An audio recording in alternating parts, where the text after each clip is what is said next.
body tricks, the body tricks, the mind tricks, the body tricks, the mind tricks.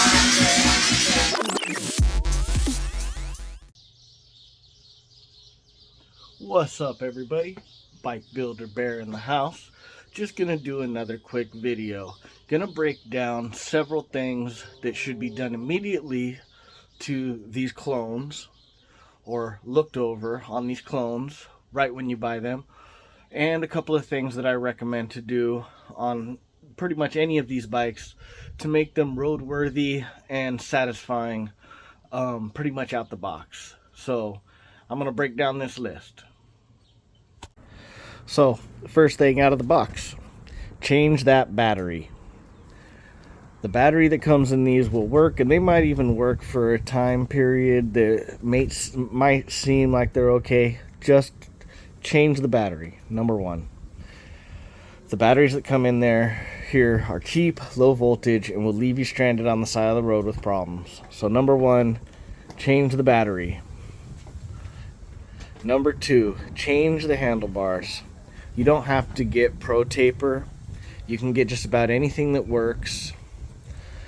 Those risers, I just picked off eBay because I knew that the risers with the shims would fit on those bars, and I just wanted just a little extension. But the handlebars, battery, and some protection.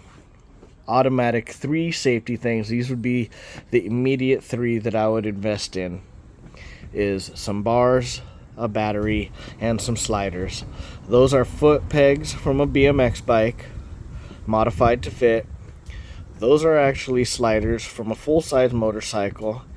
I tapped out the original hardware holes and put tapped and drilled and put much bigger hardware in there, so those are solid. Because if you crash this bike even lightly and hit that cast foot peg piece, it's done. You're buying new hardware. You're going to be waiting for a month, 2 months, even possibly 3 months before you get a part to get back on the road. Those are front sliders. Those are the cheapest ones you could get. They're aluminum fakies, but you know what? They'll at least take one good bang before the rest of stuff gets banged. So again, handlebars, battery, sliders, and then the next on the safety thing for me would be upgrade your lights. Make sure that you got really good lights that people could see. The headlights that come on these generally are pretty decent. I think the turn signals suck on all motorcycles out of the factory. I prefer LED lights. That's the number one thing. Safety is those 4 things. 3 major, 1 more aesthetic.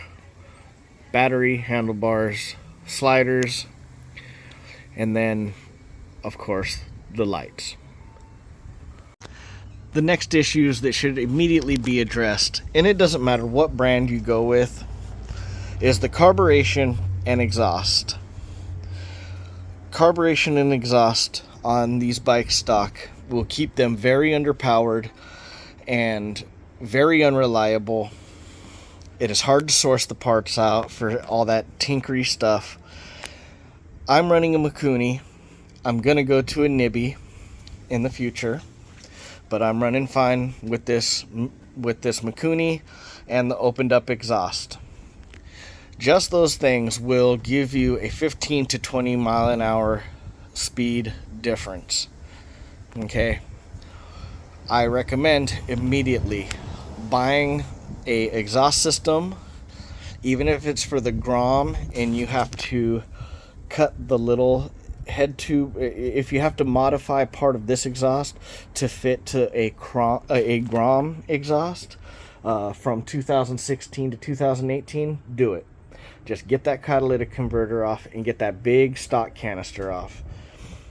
Those two will allow the bike to have enough power to not be a slow snail that makes you more vulnerable for accidents. You don't want to be the slowest thing on the road. You don't need to be super quick, but to get started, I would immediately order a carburetor setup and a exhaust immediately. Very important fix, which I recommend right away also, is clutch cable or work out some kind of extra adjuster. This is actually a hand adjuster for up on a handle that I was able to put on this part of the line. And I got it zip tied like that just because it will vibrate itself closed. I kind of adjust it, then I put a zip tie on it to lock it down. Loctite just won't hold it good enough. But that works really good for right now for getting the sloppy stock cable adjusted right. It is very difficult to adjust these clutches. I am working on a fix right now. I honestly think that this bar is too short, because when you adjust it enough to where you pull in the clutch and it'll easily jump into neutral, you'll smoke your clutch. So don't ever adjust your clutch by how easy it goes into neutral. No, you need to adjust your clutch by how much drag it has when you have the clutch engaged and it's in first gear. If it's trying to walk away with you, away on you, while you got it in first gear to stop, then you need to pull the clutch back, and you need to pull it back just enough to where it's not walking away, but you can feel it dragging a little bit. And if you don't have it adjusted right, you'll smoke your clutch and you'll feel the slippage. And usually it slips when you make it real easy to pop into neutral, or it's hard as heck to get all the gears and the clutch is grabbing really good. And honestly, what I think this right here needs an extra ½ inch to 3/4 of an inch. I think we need more pull. I think when the cable pulls it, it needs more action in here. So I think honestly the problem is, I think it's just this, and I'm going to work on that in the future. But for people that are just buying the bike, definitely look to getting a new replacement clutch cable. Just buy one anyways, because these will go out. These cheap cables will go out. The way that they're made, they will wear through the plastic inner liner, and then they will chew through the cable. I've already got one picked out. I just haven't ordered it yet because I've been a little shy on money with the holidays coming in.